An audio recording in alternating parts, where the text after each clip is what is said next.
From Washington, the McLaughlin Group, the American original. For over 3 decades, the sharpest minds, best sources, hardest talk. The McLaughlin Group is brought to you by Siemens. Across the country, we're building answers, and we're building them to last. Siemens Answers. Are you still sleeping? I just wanted to check and make sure that we were on schedule.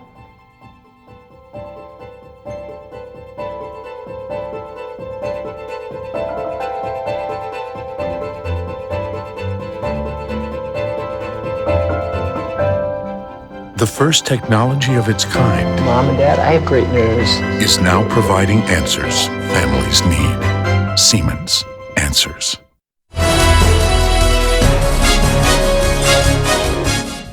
Issue 1, U.S. Mideast Reset. But make no mistake, those who adhere to the ideology of rejecting Israel's right to exist, they might as well reject the earth beneath them or the sky above, because Israel's not going anywhere.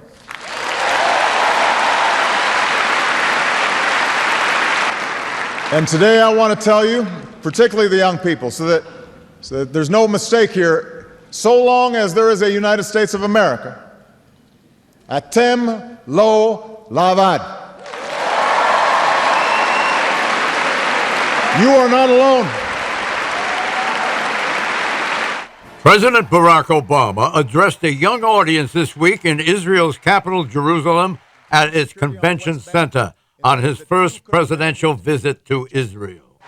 The speech was upbeat, even rousing, but the language measured, even guarded, with State Department edits poking through. Third point. Peace is possible. It is possible.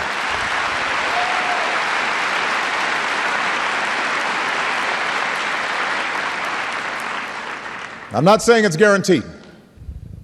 I can't even say that it is more likely than not, but it is possible. I know there must be something exhausting about endless talks about talks and daily controversies and just the grinding status quo, and I'm sure there's a temptation just to say, enough. Let me focus on my small corner of the world and my family and my job and what I can control. But it's possible.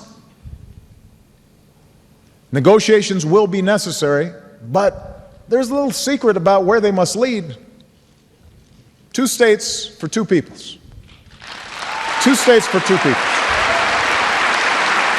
Question, was President Obama's speech to college students in Israel and the trip itself designed to reset U.S.-Israeli relations that were badly strained in President Obama's first term? Yeah, John, and you're right, it's an Israeli-U.S. reset, and I think it was a great success. I think the president's speech was outstanding to the young Israelis. I think it was full of realism, and I think it was idealism as well. But what he has done, he's walked away from the idea that Israel's got to stop building settlements. And as a reality, there's not going to be any Palestinian state as long as you got the present Israeli government with Netanyahu, Lieberman, Naftali Bennett, and those folks in power. But I do think there's been a reset in relations with Israel. But John, with the whole Middle East, look at the Muslim Brotherhood in Egypt, Hamas in Gaza, the Jordanian king is in trouble, Syria is about to collapse in anarchy, you got Hezbollah in Lebanon. I think that whole area is moving in the other direction. And if I were the President of the United States, I believe what he wants to do, and he ought to do, is get out of Dodge. Eleanor. Well, I can't remember a time, certainly in my lifetime, where there was a peaceful status quo in the Middle East. It's always been a cauldron. And I think that the president is right to give a boost to the 2-state solution, and you're right that he basically is saying that the Israelis don't have to stop building settlements in order for the talks to proceed. But his concept is that the pressure will bubble up from these young populations, and that if he can get the peace talks going and you can establish boundaries, that the settlement issue will be solved from that. So I think it is a new approach. He didn't go over there with a peace plan in his pocket, but I think he certainly has revived a sense that peace is possible, which is his word, and he has established or cemented the bonds with Israel, and that's appropriate. Was the U.S. relationship with Israel strained in the first term? Absolutely. I think that there was evidence that the president was giving short shrift to Israel. Many occasions where he wasn't talking to Netanyahu when he should have been in person, and more importantly, I think about the speech is he was talking to the Israelis, but he was talking beyond them too. I think about just generally the need for peace in the area. It wasn't just a pro-Israel speech. You know, he didn't say the settlements were a great thing. He said that they don't promote peace in the area either. Even though he didn't say you had to get out, he said they're not helping the situation either. So I think he was talking not just to the Israelis. So I don't think it was just a total pro-Israel trip. Was anybody offended by his remarks in any way? Well, I'm sure that some of the Palestinians were offended because they, I think, liked the atmosphere that existed before in which there was a perceived tension between the United States and Israel.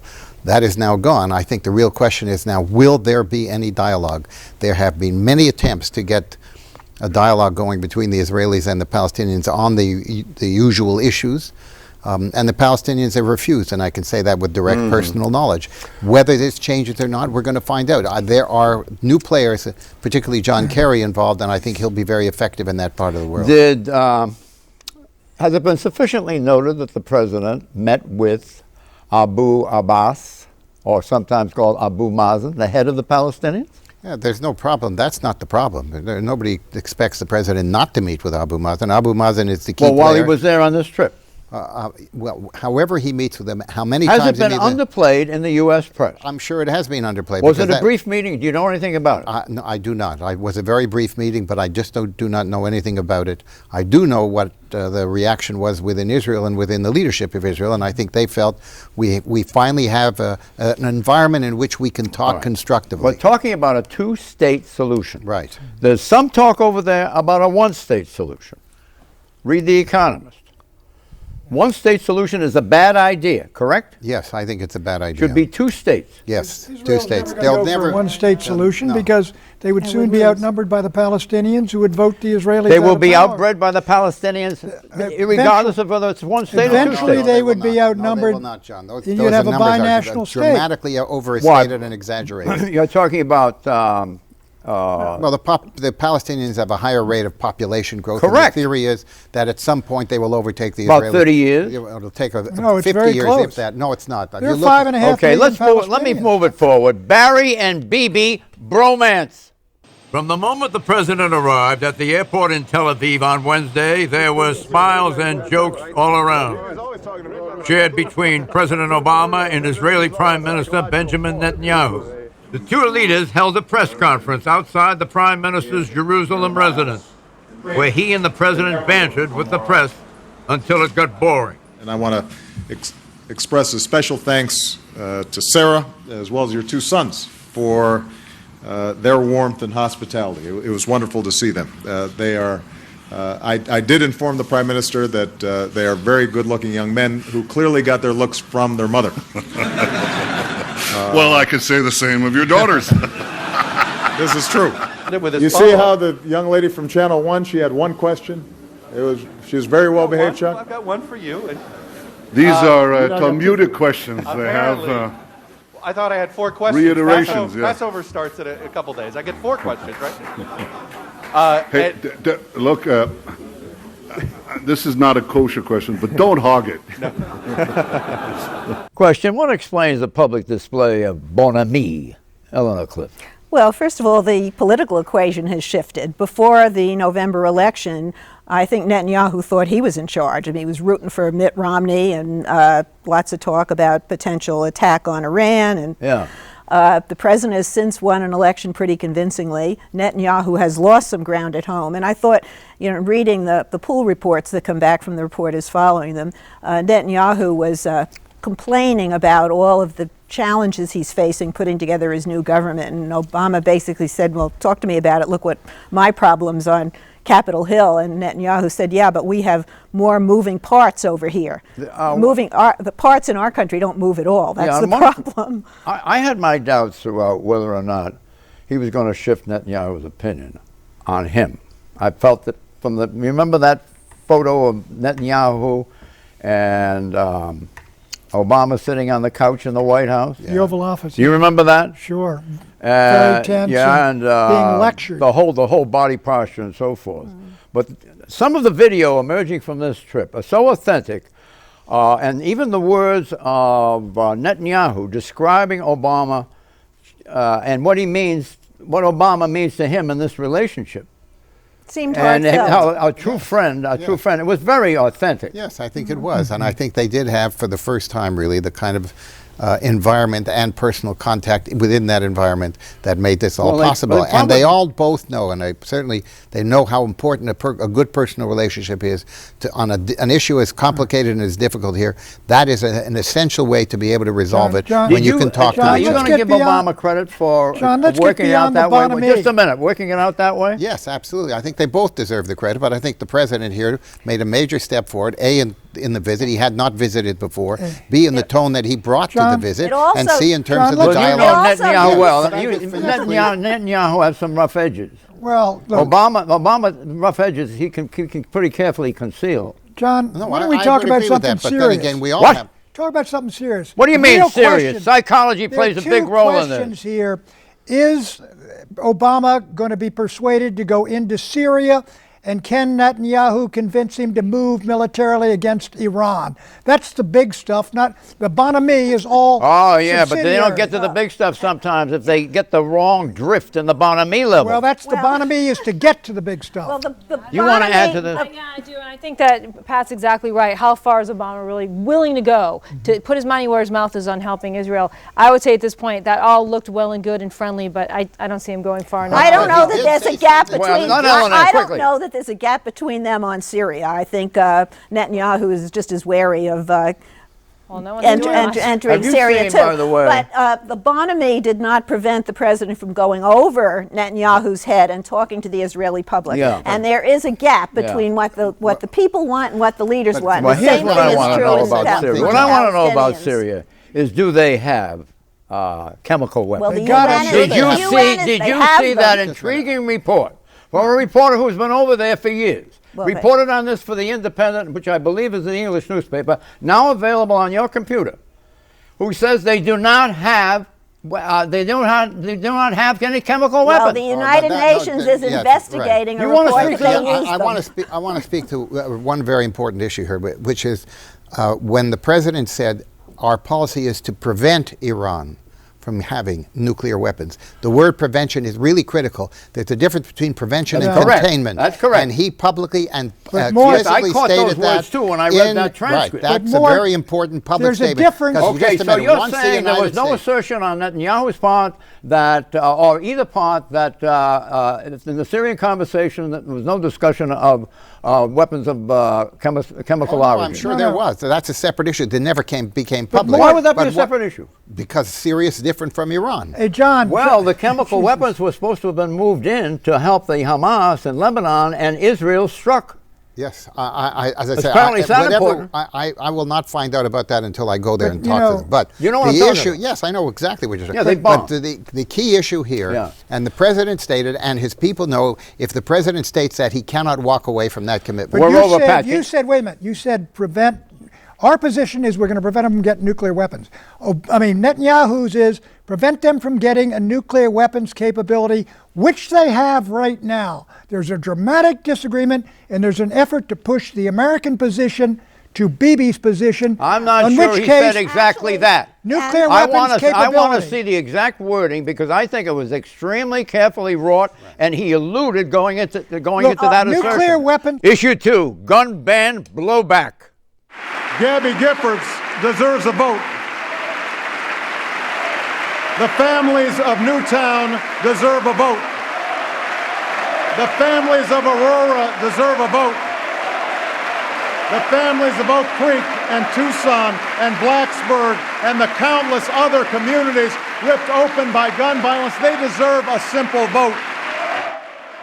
In his State of the Union address, President Obama made an impassioned plea for gun control. They deserve. This was backed up by a White House task force headed by Vice President Joe Biden. I travel all around the country. Biden's goal was to pressure Congress to vote yes or no on full gun control legislation. This includes Senator Dianne Feinstein's proposed ban on 157 models of assault-style weapons. Using the most This week, Senate Majority Leader Harry Reid stripped Feinstein's gun ban from the bill for strategic reasons, so that the Senate will take it up next month. To vote or change. The pared-down legislation focuses on school safety and gun trafficking. At New York City Hall, Mayor Michael Bloomberg, who heads Mayors Against Illegal Guns, implored Congress to bring back the assault weapons ban as an amendment to the stripped-down legislation.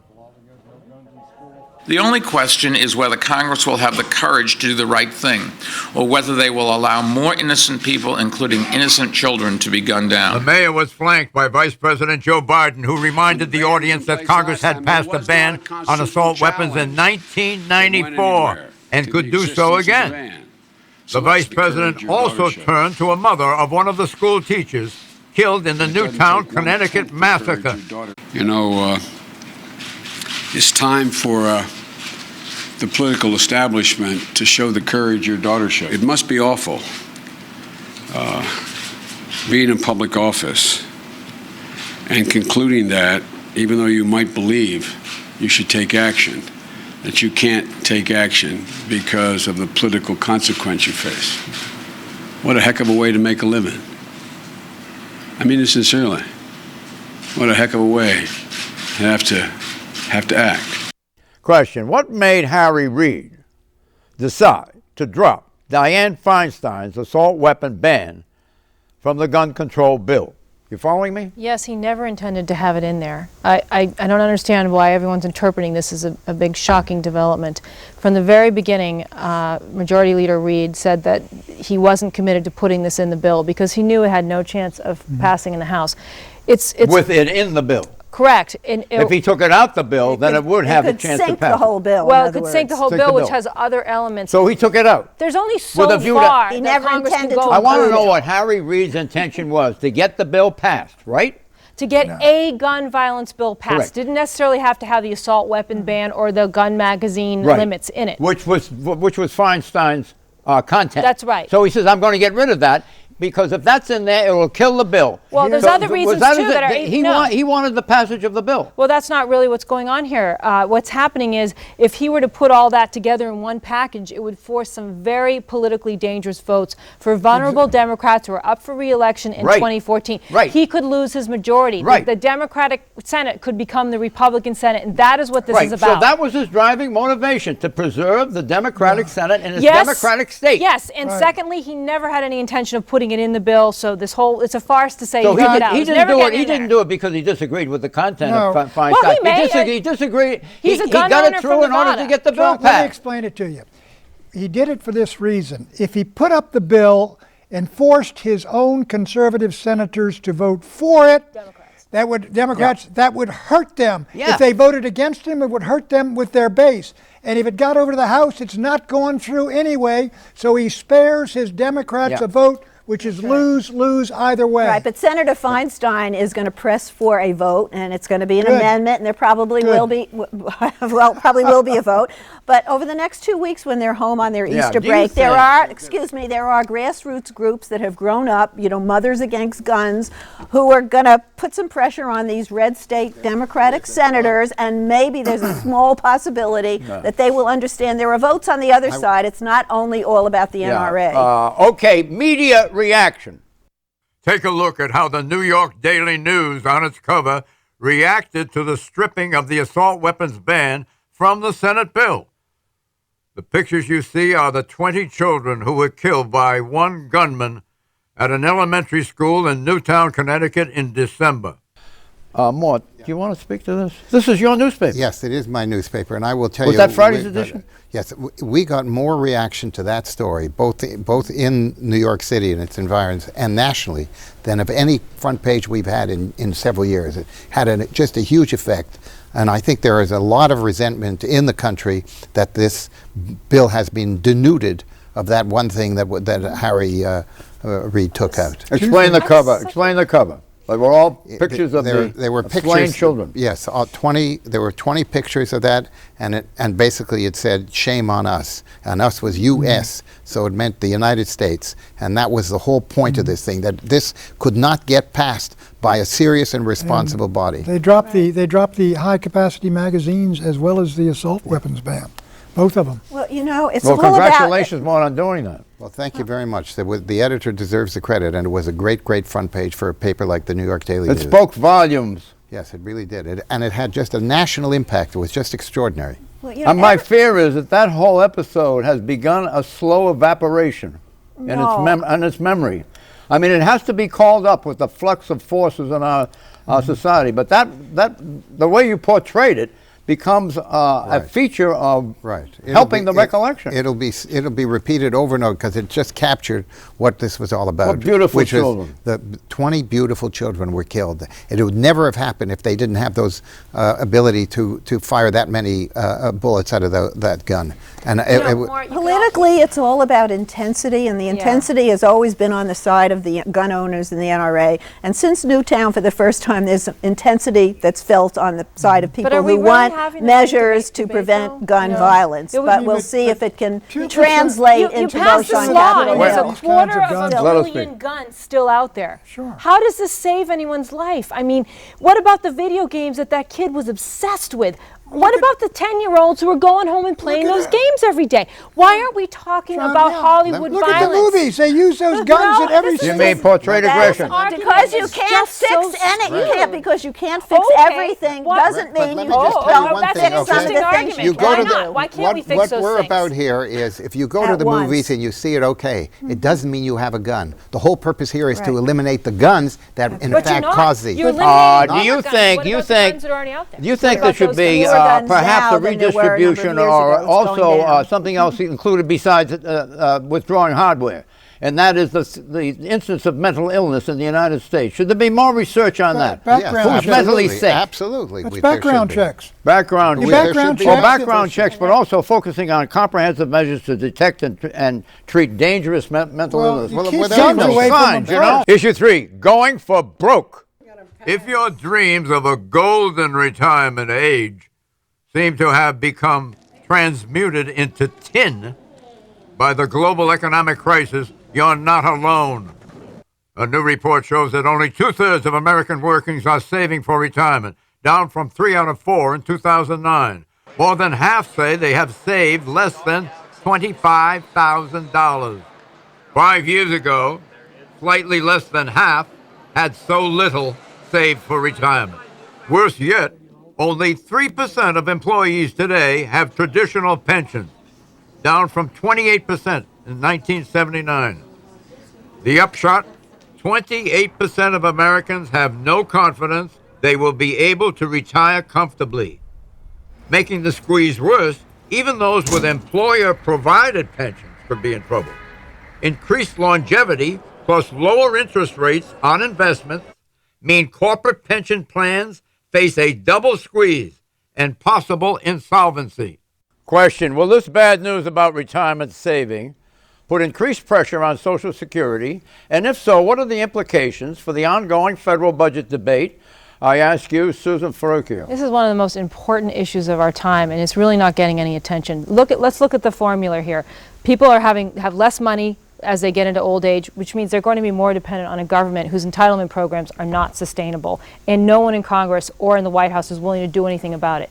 That is a combination for disaster. We're going to need more money from the government. They're not going to have it. People are living longer. No one's willing to raise the age of eligibility for Medicare and Social Security, do anything to alter this because it's just too devastating politically. So the question is, what are people going to live off of when they're old? This isn't the fault of the people who want to protect Social Security. This is the fault. Well, how are you protecting it by killing it? You know? Of a corporate business establishment and a Republican Party that is supposedly against redistribution of wealth, but through their policies have managed to redistribute wealth all to the top. We've had the 401k-ing of America, so many people have watched those sums go down, and they're very dependent on Social Security. So those programs have to be protected. John, the baby boomers are retiring today at a rate of 10,000 every single day, 3.65 million What's a their year. maximum age? At 65, they reach 65 at 10,000 a day. Susan's exactly right, though. I think this is going to put tremendous pressure against any reform of Social Security in terms of changing the CPI and all the rest of it. And also same thing with Medicare. My guess is the Democratic Party is going to dig in its heels against any kind of reform of the entitlements. And I wonder if the Republican Party has the strength to do it, or whether it's even going to be done, in which case we are really headed for a major, major crisis. The money's not going into retirement. It's not going into consumer spending. Where's the money going? Well, the money isn't there. There's no not money. enough money. And Well, the other thing is that what about rising prices? Yes, well, inflation, we've had a very, very low level of inflation because the economy has been so weak. But one other thing that is What a about part of food the and thing gas prices? is the defined benefit in lifetime retirement programs. Those are gone. So you just don't have enough money if you're retiring to live off of it, and the government is now broke. In effect, they can't step in and make this up. How much are they paying down in the government debt? Well, the government debt is actually not going down, if I may say so. We're going to have a deficit this year of $1.3 trillion, which is $25 billion a week. It's the worst deficit that we've had. Listen, and nobody Social knows. Security is easy to fix. You just lift the cap right now. If you make, I think, over 107,000 or something, then you don't pay anymore. Predictions, Pat. Immigration reform passes the House. Republicans kill it in the Senate. Wow. Illinois. Illinois will become the next state to legalize gay marriage. What state? Illinois. Illinois. Susan. I say immigration reform is going to run into big trouble in Congress. Really? Mm-hmm. More. Well, I think the economy is going to remain weak, and it's going to put a great deal of pressure to have a new infrastructure bank. I predict that President Abe of Japan, trying to revitalize his economy by loosening its grip on inflation, will overshoot. He will go into debt, it will go into debt crisis and produce global hyperinflation. Bye-bye. Why are you still sleeping? I just wanted to check and make sure that we were on schedule.